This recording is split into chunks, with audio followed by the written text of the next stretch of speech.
Monsieur le Président, Monsieur le Ministre, Monsieur le rapporteur général, bon, le Président n'est plus là, mes chers collègues, mercredi dernier, commençaient les soldes.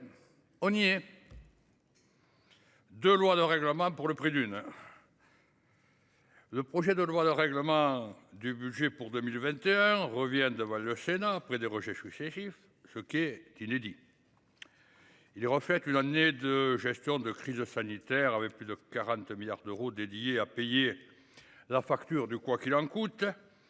Il s'est caractérisé par des dépenses nécessaires pour affronter une crise déjouant toutes les prévisions et, je dirais simplement, pour 2021, à situation exceptionnelle, décision exceptionnelle. Aujourd'hui, l'incertitude reste une certitude et pas seulement en matière d'orientation budgétaire. Notre pays, tributaire d'aléas internationaux, est aussi devenu ces derniers jours le théâtre de soubresauts internes révélateurs d'une crise sociale profonde. Dans ce contexte, la responsabilité de législateur est d'assurer la continuité de nos institutions, et cela passe aussi par le vote du règlement des budgets 2021 et 2022, bien que cet exercice reste quelque peu formel. Mais comme il est difficile d'évoquer en 5 minutes 2 lois de règlement budgétaire, mon intervention portera surtout sur la loi de règlement pour 2022, qui se résume ainsi: 151 milliards d'euros de déficit et le non-respect des grands principes de la comptabilité publique. La crise sanitaire passée, on aurait pu espérer que le budget pour 2022 ça ressentirait par une baisse. Les 34 milliards du plan d'urgence sanitaire pour 2021 disparus et les 7 milliards économisés du plan de relance en 2022 représentent 41 milliards d'euros. Une partie de ces sommes a été réinjectée vers les 36 milliards de la mission écologie, développement et mobilité durable, 11 de plus qu'en 2021, consacrés au bouclier énergétique contre l'hausse des prix du gaz et de l'électricité. L'objectif de redressement des finances publiques s'éloigne.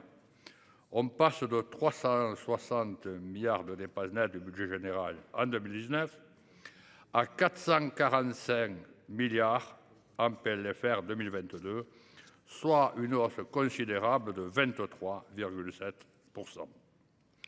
Par ailleurs, si on peut noter que les concours aux collectivités sont en hausse avec un total de 43 milliards, c'est une évolution en réalité en trompe-l'œil, car il ne s'agit que de compenser les suppressions d'impôts.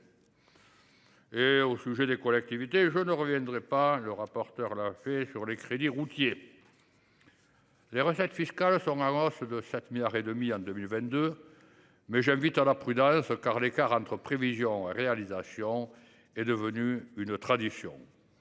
L'exécution du budget 2022 se caractérise donc par une situation très dégradée des comptes publics, où l'endettement atteint des sommets.